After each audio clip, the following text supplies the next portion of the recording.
For the poetry and feedback assignment, it will look a lot like your short story and feedback assignment in that you are going to present your original work within small groups, and then your groups will work together to provide feedback of at least 2 peer reviews for every partner in the group. For this assignment, it is 2-part. For part 1, you will post 3 poems. You'll have your choice of sonnet form, a villanelle or sestina, and a free verse or prose poem for your peers and instructors to provide constructive feedback. Later in the term, as part of your writing portfolio, you will consider the feedback provided and revise the poems.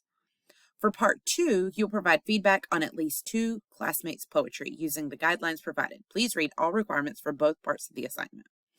So on Friday, you are going to submit your original poems. You can choose from either type of sonnet for poem 1. For poem 2, you will either do a villanelle or sestina. For poem 3, you will do free verse or prose poem. Requirements. Each poem must incorporate the rules of the poetic form, including the line number, rhyme scheme, and meter. You'll want to keep in mind that both the sonnet types and the sestina require iambic pentameter for meter. You'll also want to consider that the sonnet requires a volta. Sestina and villanelle require the repetition of certain words or lines. So all of that's really going to be important as you are working through writing these poems and using the poetic form. When submitting the forms, please notate which form you chose to use for each option. Keep in mind, you are required one of the 2 sonnet types, a villanelle or a sestina, a free verse or a prose poem. As you write your poems, keep the following in mind. Each poem should follow the rules of the form. Use a variety of poetic devices to enrich your writing. Consider how you want your ideas to flow from line to line. Show rather than tell. Work with imagery to immerse your reader in the poem. Consider the thematic depths of your poems. What are you trying to say? How should you best say it? Consider the emotional response you hope to evoke with your poems. Review the poetry introduction resources from week 5. If you need help getting started, I encourage you to read through the kickstarts in your textbook on pages 73 to 77, or through a link that I provided called Poetry Prompts that you can check out that has a whole bunch of ideas for ways that maybe can help you get started writing your poetry. Now, for part 2, you will provide peer reviews for at least 2 classmates. Keep in mind it says at least 2 classmates. It's important that all group members earn or receive at least 2 peer reviews, which means there may be a group member that has to do more than 1 peer review. Here are your requirements. Complete the peer review document for each classmate's poetry and upload it as a reply to their post. You will provide feedback for at least 2 classmates, but a grading component of this assignment is that all group members get feedback from 2 classmates. If this requirement is not met, all group members will lose points. You will download the document and complete it and upload it just like you did last time, although this peer review document looks different than the one for the short story did. So you'll want to download the fresh document. Guidelines for good feedback. All of this is the same as what we talked about last time. You want to make sure you're giving honest yet compassionate feedback. Your goal is to help your classmate, not to tear down your classmate or to provide your will for their poem. You want to provide feedback within the realm of what they were hoping to artistically achieve.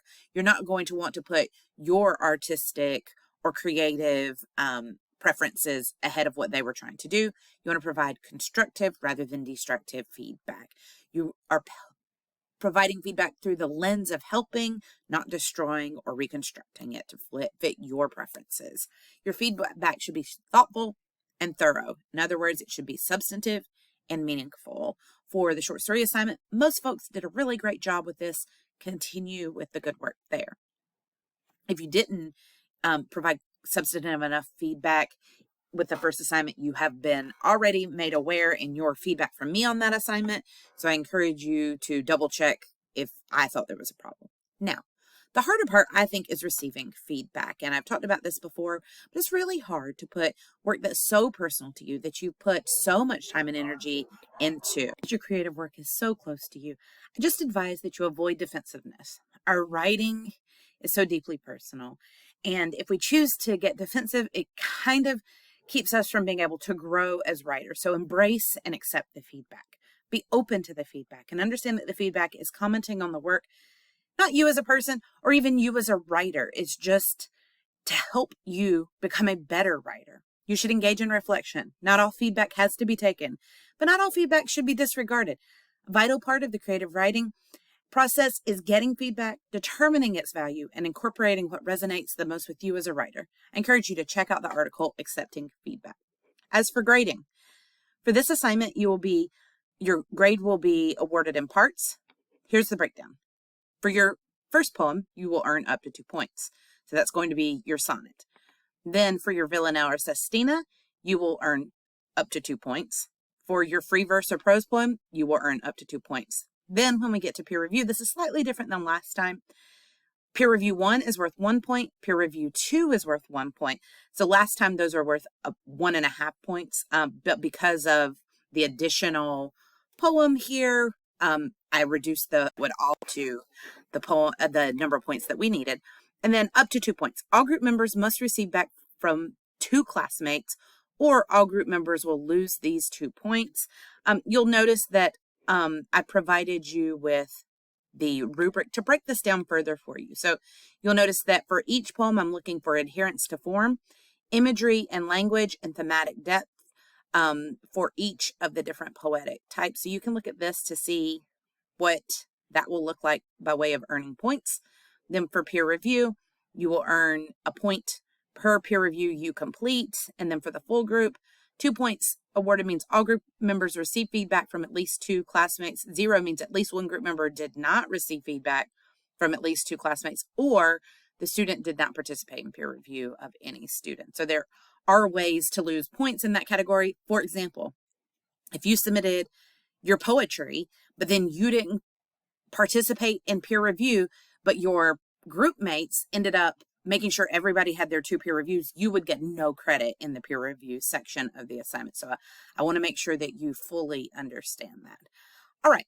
If you have any questions or you need help as you consider this assignment, please reach out to me. I also want to remind you to keep in mind the academic integrity policy for the course, which indicates that all work in this class should be your original work completed by you and only you. There are a variety of academic integrity violations possible, such as cheating, forgery, plagiarism, reusing work from another course or course attempt, using AI to write or to enhance your work, or having someone else complete the work for you. Though there are other things that are technically categorized as violations of academic integrity as well. A first offense would be a 0 on the assignment. A second would be an F in the course. I don't want this to be a problem for anybody in this course, so please keep in mind academic integrity as you're working on this. I hope you all found this video helpful, and if I can be of any help to you, just let me know.